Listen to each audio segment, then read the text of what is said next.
Hello and welcome to the Flickering Torch, and today we're going to do a brief kind of half review of Knights Black Agents, but also kind of a campaign retrospective on Knights Black Agents Blood Feud, our Twitch stream that the Season 1 just ended last week. So, let's jump into it. So, first things first, Knights Black Agents, kind of a review. What this game does really good, which is creating this spy thriller where you're playing as secret agents trying to uncover this dark conspiracy behind Europe's underworld and its governments, it does it incredibly well. For playing through those genre tropes, becoming this kind of Jason Bourne-esque assassin, yeah, the character's totally suited to that. They're badass, they can essentially do anything that they need to do as this Jason Bourne-esque character. Yeah, it works perfectly for that. And also was kind of a source book for running this kind of conspiracy across Europe, and also a source book of kind of myth and legend about vampires. There's a bunch of different vampire types in the book and ways to make them your own. I think it works really, really well. Specifically, the sections on European criminal underworld and secret services of all the European governments, incredible. I couldn't have asked for a better resource when planning the campaign. I got to know who the big gangs were in the cities, who the intelligence agencies were, and what the kind of feel of the city was. And also the information it gives you on creating the cities in-game, and how much detail to give them, and where to sort of put your effort. Invaluable. Really good for that specific kind of game. And you could probably translate it to maybe a fantasy world if you wanted to steal some of those things, but especially for running modern-day Europe, invaluable as a resource.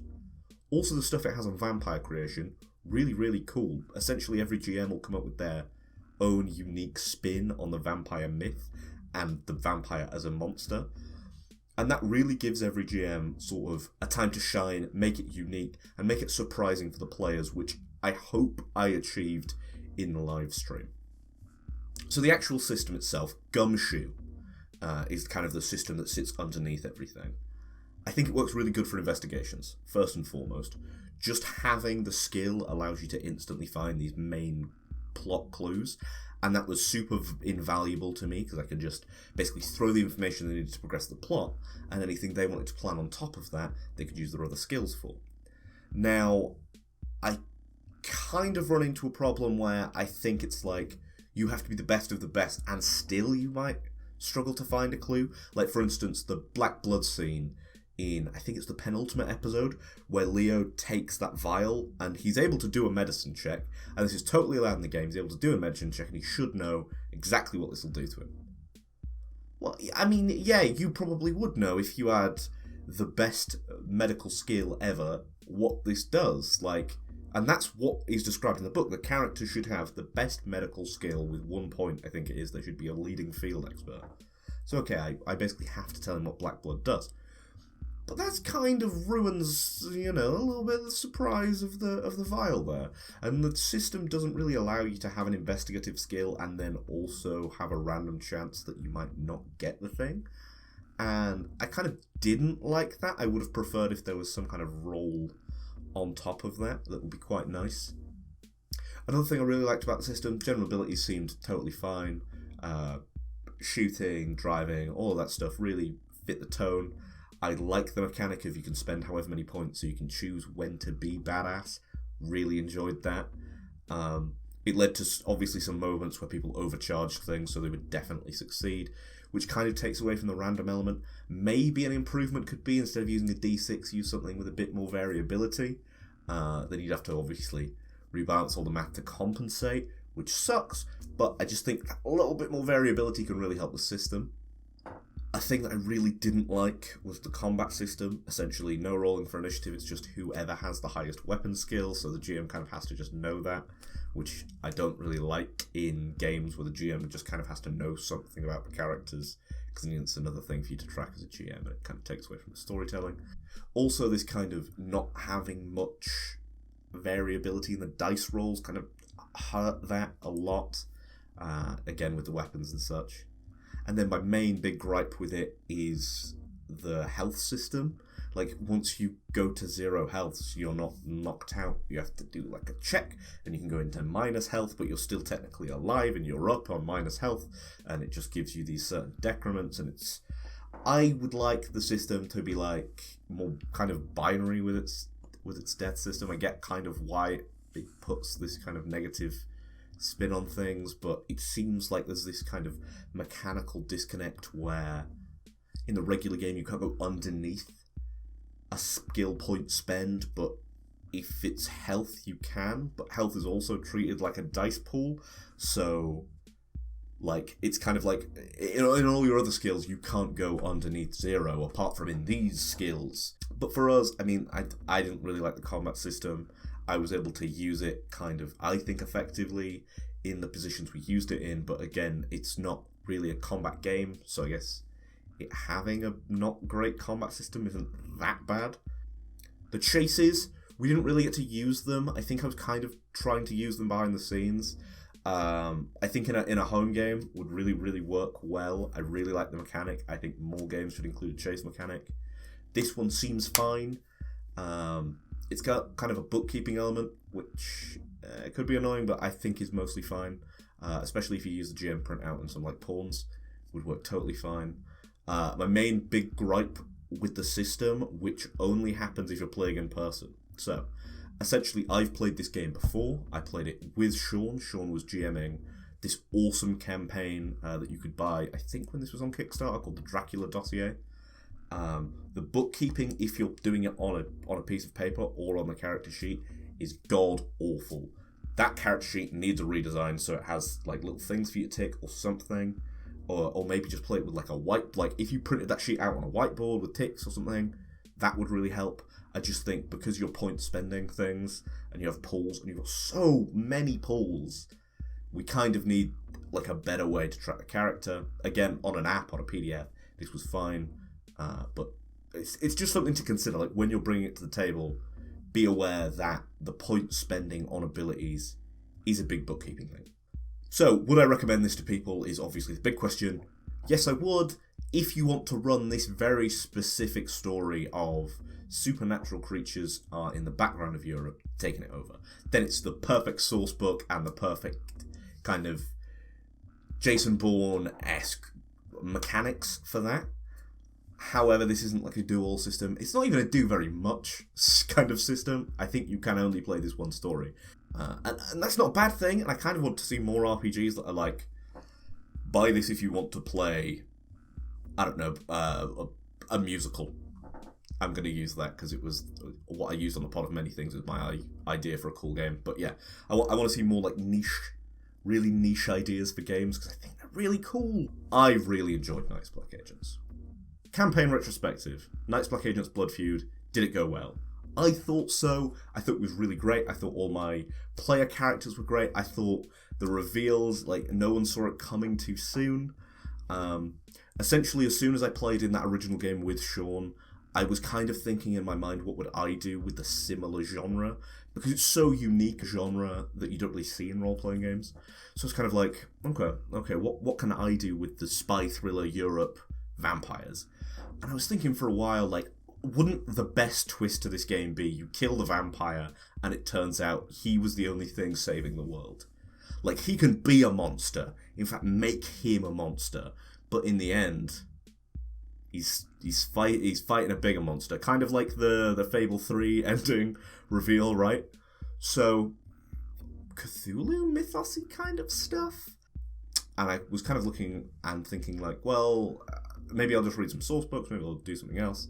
And then I remember reading maybe a creepypasta or an SCP or something about the King in Yellow, and I started Googling it, and I was like, oh, it's a book. It's a book by Robert Chambers. Really old sci-fi, which is weird when you're reading it in 2020, because it's like, and the year is future year 1940 what? So that was bizarre, but just reading it and getting more into this kind of this evil play, I thought was really cool. And then I was like, okay, so what can we do with that? Maybe our vampire only has his power because he's linked to one of these Cthulhu mythos things. Maybe he was a priest worshipping it and it gave him that power, and then he figured out, oh no, the world's going to end. And instead of being like one of these traditional Cthulhu priests or Lovecraftian priests who's like, oh, the world's going to end. Okay, let's keep chanting to our god. He's like, oh, this is bad, but I maybe have the power to stop anyone else bringing it about. I loved that idea, so that's kind of what I ran with, and then you get the big reveal at the end, which is around the table, you've been working for the bad guys, which I think they saw the episode before, but like really kind of got to hammer it home in the end. I was trying to drop in little hints and little references, or kind of big references, such as the repairer of reputations, Mr. Wilde, is straight up a character from the first short story in The King in Yellow, and I just thought, okay, so this is my other antagonist. So we've got our vampire, and then we've got Mr. Wilde, who's this repairer of reputations, and they're kind of battling it out for the fate of the world. And a really beautiful thing that happened was our first guest episode with Leon Gibbs. Also, thank you, Leon. You did an amazing job, and I'm so glad we discussed the big twist at the end of that episode. And they got this big palette of the play. So they get this big palette of the play, and I was worried because I'd planned this a week in advance, and we didn't know that Sean couldn't make that session. Unfortunately, Sean couldn't make that episode, which actually really helped me because Sean's a big Cthulhu buff. So I think if he'd have heard, oh, you've got a palette of this play called The King in Yellow, red flags would have triggered. But obviously he missed that session, so the players were just like, oh yeah, we'll give this away. Because originally how I thought that session was going to go is, Sean twigs it's The King in Yellow, burns the pages, realises they're working for the bad guys, or realises that not all is kind of as it seems, or maybe thinks the vampires are working with The King in Yellow.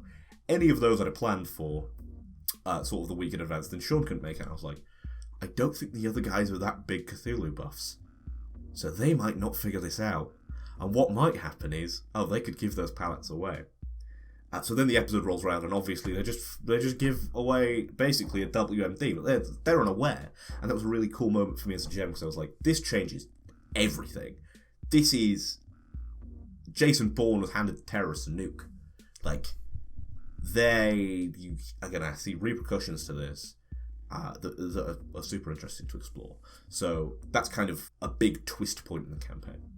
So let's take a minute to talk about all the players, and we'll go over the guests first, and then we'll go over the actual player characters. So our first guest, and only a guest for one episode, off the pod of many things, Leon Gibbs, playing just the best Gus Frink kind of esque character possible, who was this kind of Hungarian kingpin. He basically talked about wanting to play like a Breaking Bad RPG on his podcast with me a couple weeks prior, and then like I'd invited him and I was like, you can do that, sure. Come fake being Breaking Bad with me. And he got to do that big twist ending that we discussed and we were both really excited about.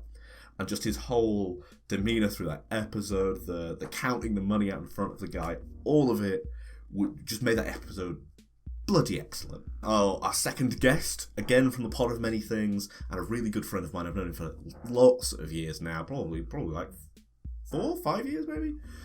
Is Addison, again pod of many things, who was playing Percival, and me and Addison have been talking for a while trying to figure out what this character could be, and I thought maybe he could be more on the occult side, and I'd started reading the Laundry Files, which is this really cool like British occult novel series. And so I'd also been reading Tim Powers Declare. You should all read Tim Powers Declare. That book is great. It's about like the former SOE. I stole it. Basically everything that happens in Declare is canon in Knights Black Agents Blood Feud. Tim Powers, I'm sorry, I stole it. Essentially Percival's this kind of hacker-esque character but also a cultist. To do the big reveal at the end, like he and the whole former SOE are working in secret for the Yellow King. In that ending, where we get the big dinner scene and everyone's kind of deciding sides. So our regular cast members, let's talk really quickly about all their characters. James and Halbjorn, wonderful. Us pre-planning that character, we got really excited about it. He knew that he wanted to play a character that he played previously, so he played a Norwegian character in one of Sean's Cthulhu games. That was basically Halbjorn, but he was in World War II. And he was like, oh, can I bring a similar character? And I was thinking about it, I was like, yeah, what if you brought the same character? And we kind of discussed this kind of sleeper agent, Winter Soldier-esque character who is working for one of the factions, but unbeknownst to James, he doesn't know which faction. And that episode when Mr. Wild reads the codes and everyone realizes it's a sleeper agent, I think is a great episode as well.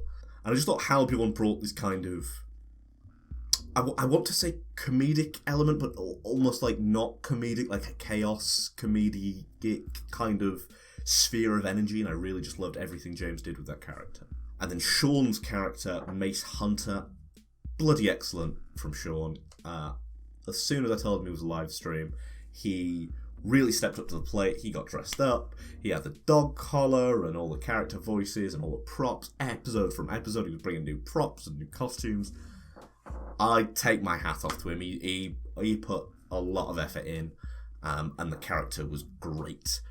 We saw it kind of come to a head with his backstory. I want to explore more of that kind of in season 2, but really loved his portrayal of Mace Hunter. And I think Mace was this really cool character to throw in there as this chameleon who kind of can blend in anywhere, but all his characters are kind of kooky. I really enjoyed that. And watching him change was obviously a personal highlight for me as a GM, watching him bring out all these props.